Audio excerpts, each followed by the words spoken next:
साल हो चुके थे बेटे को अपना घर छोड़कर विदेश में बसे हुए। इन 3 सालों में बूढ़ी माँ और ज़्यादा बूढ़ी हो गई थी। 75 वर्ष की उम्र में सुलोचना देवी की याददाश्त काफ़ी कमज़ोर होती जा रही थी। उन्हें रोज़मर्रा की चीज़ें याद न रहती, लेकिन जो उन्हें हमेशा याद रहता वह था उनका बेटा। दिन हो या रात, एक पल भी ऐसा ना होता जब उन्हें अपने बेटे की याद ना आती।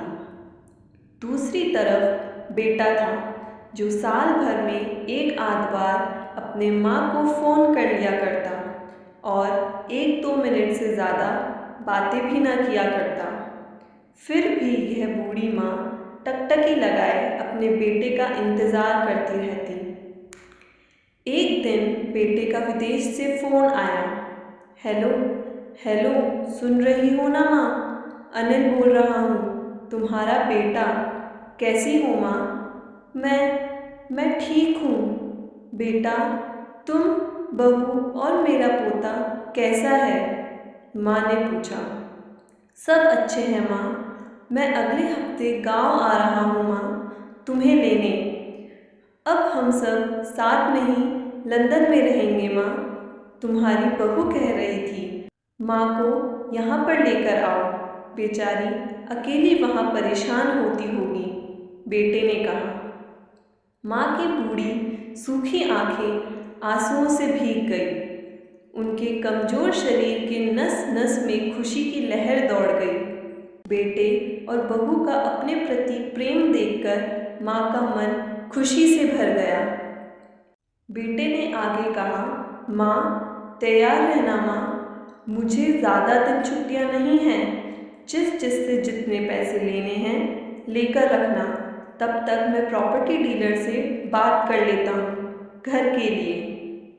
घर के लिए? माँ ने पूछा। हाँ माँ, गांव का घर हमें बेच देना पड़ेगा। अब हम साथ में ही रहने वाले हैं, तो वहाँ पर घर रखने का कोई मतलब नहीं है माँ, बेटे ने कहा। बुढ़ापे की वजह से ठीक से चलने में असक्षम माँ ने पूरे मोहल्ले में घूम घूम कर अपनी इस खुशखबरी को सबको सुनाया। सभी को खुशी हुई। सबको लगा माँ जी के आखिरी दिन अपने परिवार के साथ खुशी से बीत जाएंगे। घर वापस आकर माँ ने अपने घर के कोने कोने को ऐसे देखा जैसे वह अपने दूसरे बेटे को देख रही हो। देखे भी क्यों ना, उस घर को अपने बेटे से कम थोड़ी समझा था। अपने पति के साथ 40 साल यहीं तो बिताए थे, लेकिन अब मजबूर थी बुढ़ापे के आखिरी साल बेटे और बहू के साथ बिताना चाहती थी। दिल पर पत्थर रखकर घर बेचने के लिए माँ तैयार हो गई। आनन फाटन में बेटे ने घर को आधे दामों पर बेच दिया। माँ ने ज़्यादा नहीं, लेकिन जिन चीज़ों से दिल लगा था उन चीज़ों को समेटा और बेटे के साथ टैक्सी में बैठकर एयरपोर्ट के लिए चली गई। एयरपोर्ट पर आकर बेटे ने माँ से कहा, माँ तुम यहाँ बेंच पर बैठो, मैं सामान और बोर्डिंग पास की जांच करा कर आता हूँ। वहाँ वक्त लगता है और खड़ा रहना पड़ता है, तुम्हें तकलीफ़ होगी। तुम यहीं आराम करो, मैं यूँ गया और यूँ आया। माँ बेंच पर बैठ गई और बेटा अंदर चला गया।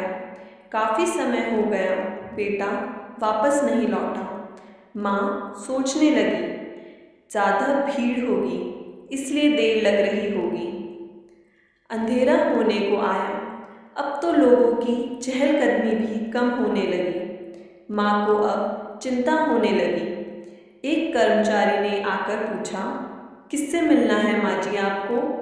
यहाँ पर क्यों बैठी हैं? डरती हुई आवाज़ में सुलोचना देवी बोली, मेरा बेटा अंदर सामान की जांच कराने गया है, लंदन जा रहे हैं हम। क्या नाम है माँ जी आपके बेटे का? कर्मचारी ने पूछा। अनिल नाम है मेरे बेटे का, सुलोचना देवी ने बताया। कर्मचारी अंदर गया और थोड़ी देर बाद बाहर लौटा।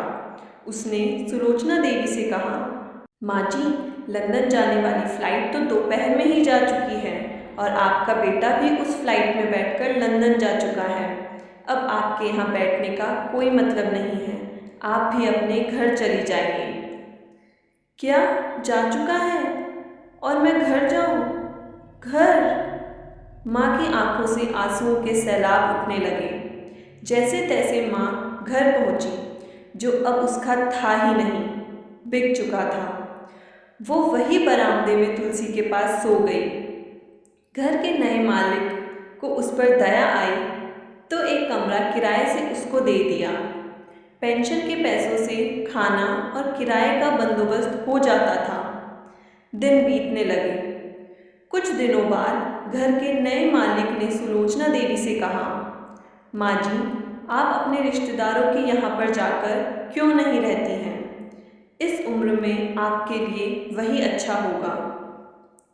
अच्छा तो होगा, लेकिन अगर मेरा बेटा वापस आया तो उसका ख्याल कौन रखेगा? मेरा बेटा बहुत भोला है, उसे अपना ख्याल रखना बिल्कुल नहीं आता।